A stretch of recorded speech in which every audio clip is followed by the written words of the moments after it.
Nimepita nikuombe msamaha, nimekosea sana. Naomba msamaha, naomba uje nyumbani kujitambulisha kwa wazazi.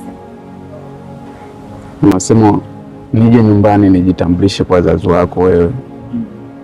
Mara ya kwanza wakati nakwambia nakupenda na kuhitaji kwa hali na mali, kaniona mimi sifai, kaniona ni mwanaume fulani hivi mjinga, kanitusi mbele za marafiki zako, kaniambia mimi sifai kwa sababu sina pesa.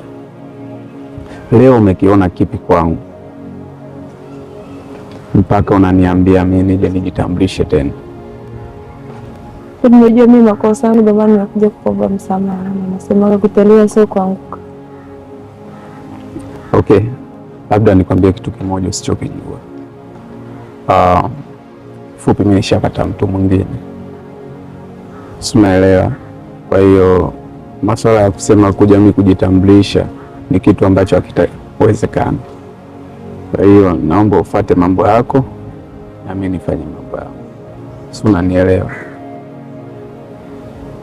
Umenipata hapo? Ondoka, sikuhitaji tena. Ondoka, njia nyeupe.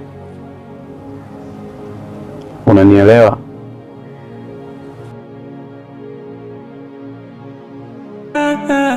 Ninasikiaga moyo wa mtu kichaka. Sio unataka kurudiana na mimi? Umekiona kipi kigeni? Mengine hayasemwi ila moyoni yamejaa.